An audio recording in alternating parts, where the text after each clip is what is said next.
Hace algunos años, siendo congresista de Colombia, leí en algunas páginas la historia de un pueblo indígena que en ese entonces amenazaba con suicidarse en forma colectiva. El pueblo Ugua, ubicado entre Boyacá y Arauca, llegando a la frontera con Venezuela, se oponía a una explotación petrolera allí en la región de ellos y consideraba, y así lo decía, que esa explotación petrolera podía equivaler a quitarle la sangre a la madre tierra, dado que el petróleo es la sangre de la tierra, decían ellos. Yo al principio, solidario con ellos, luchando con ellos, no podía entender cabalmente qué podía significar eso de que el petróleo es la sangre de la tierra. Y hoy, años después, en medio de estas luchas, ante la inminencia de un desastre universal de la vida, ahora sí comprendo qué quería decir esa comunidad ancestral, antigua, alrededor de que el petróleo es la sangre y que por tanto no se puede extraer de la tierra. Y es que el petróleo y el carbón son seres que fueron vivos hace millones de años, que se transformaron en la geología y se convirtieron hoy en el nuevo oro de la codicia. Hoy el petróleo y el carbón extraídos, siendo vida antaño, representan la muerte del presente. Es que una economía fósil construida sobre la base de la codicia y del mercado se expandió por el mundo fue gracias al carbón y al petróleo. Hoy no es difícil mirar a nuestro alrededor, aquí mismo en este sitio, y observar cómo nos rodea el petróleo, cómo las cosas que están hechas aquí, las que usamos cotidianamente, tienen una transformación de algo que fue vivo antaño y ahora es muerte. Una economía de la muerte, una economía de la codicia, que en el siglo XX, bajo la bandera del capitalismo y del viejo socialismo, fueron depredadoras. Hoy nos grita al frente, hoy se nos viene encima una nueva realidad a la cual tenemos que hacer frente.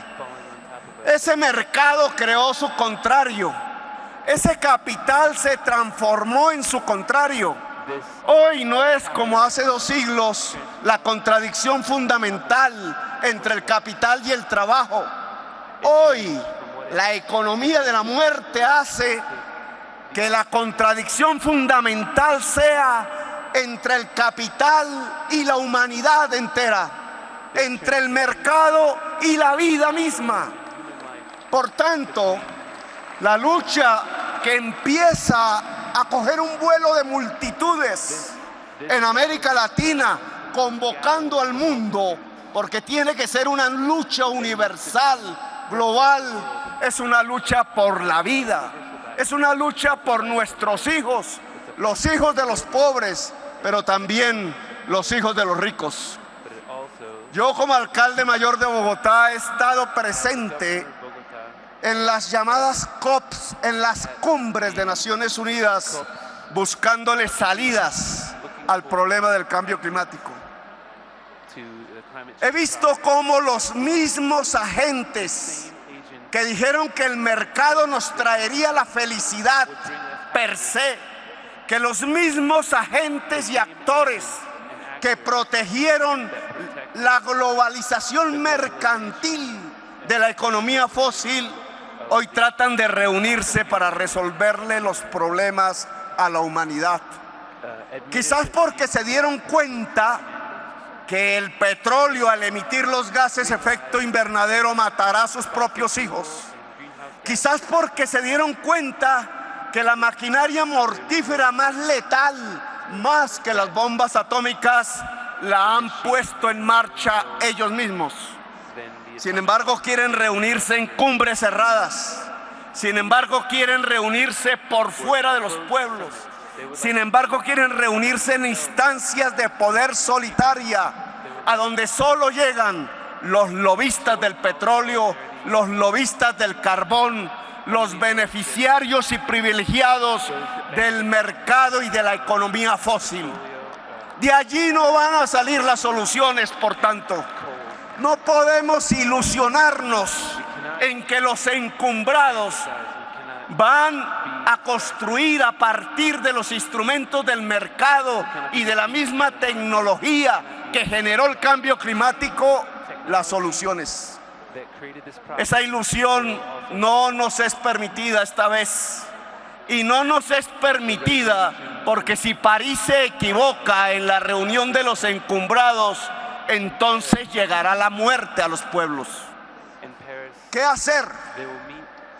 El 22 de septiembre en la ciudad de Bogotá nos reunimos muchos movimientos sociales de América y escribimos esta carta que les traemos a ustedes.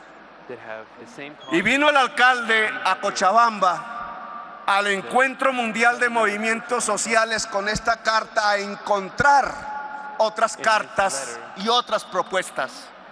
Allá hablamos de la necesidad de construir un fondo para adaptar los territorios al cambio climático, no a partir de los impuestos y de los recursos de los estados, sino a partir de un impuesto que grave las transacciones financieras de los capitales especulativos del mundo, que son 80 veces mayores que toda la producción mundial. Allí hablamos de usar la tasa Tobin, como se llama, como un impuesto a la especulación que financie el fondo multilateral, que pueda ayudar a las regiones a adaptar sus economías, sus sociedades y sus territorios al cambio climático y mitigarlo. Allí hablamos que el fondo no podría entregar los recursos a las naciones, a los pueblos y a los territorios bajo la consigna de que son créditos y que tienen que ser bancables, porque no sería más sino una extensión del Fondo Monetario Internacional y de la sempiterna deuda pública que como una costra atraviesa la historia de nuestros pueblos. No, el cambio climático no se soluciona así. Los recursos que no pueden salir de los estados solamente, sino de los capitales especulativos, que son los que se desataron el cambio climático, deben invertirse con un criterio que no es el de la tasa de interés, sino que es el de la cantidad de vidas que se salvan. Y aquí encontramos en Cochabamba el Tribunal de Justicia Internacional, el Tribunal Climático Internacional. Pues no es la hora de aglutinar las propuestas, no es la hora de construir una plataforma común con las propuestas mucho más eficaces, radicales y alternativas que se puedan contrarrestar con el discurso políticamente correcto que hasta ahora Naciones Unidas desarrolla en torno al cambio climático. ¿Es que la defensa de la vida nos obliga acaso a un discurso políticamente correcto? ¿O es que llegó el momento de dar un grito de razón en tanto lo que está en cuestión es la vida de la humanidad, la vida en el planeta? Una plataforma común y no un espacio exclusivo de encumbrados, sino en París, una especie de comuna de la humanidad. En Bogotá llenamos la Plaza de Bolívar, millones de personas salieron. En Cochabamba, miren lo que hay en este municipio, miles de personas, de pueblos. Pues a París tienen que llegar los pueblos, a París tienen que llegar las multitudes. No es un espacio decente de encumbrados y una manifestación políticamente correcta de 20.000 parisinos. Es 1 millón de personas en París. Es la multitud en París gritando la razón, exigiendo a los encumbrados al espacio del poder, que en París se tienen que tomar las decisiones si queremos preservar la vida, y que esas decisiones ni más ni menos implican un cambio de paradigma político, económico y filosófico, una gobernanza mundial, multilateral y democrática, una regulación profunda del mercado a escala global y unos instrumentos públicos que, regulando el mercado, permitan perfectamente salvar la vida antes que nada. Antes que la codicia es la vida. Por tanto, les propongo, presidentes, convocar conjuntamente a las multitudes en Europa, a las multitudes latinoamericanas, africanas y asiáticas a París, una nueva comuna. París tiene un nombre simbólico. De allí nació la Revolución Democrática, que hizo parte de nuestras repúblicas. De allí nació la Comuna de París, que creó la palabra socialismo. Pues hoy hay una nueva era, una nueva manera de pensar y de entendernos en la diversidad.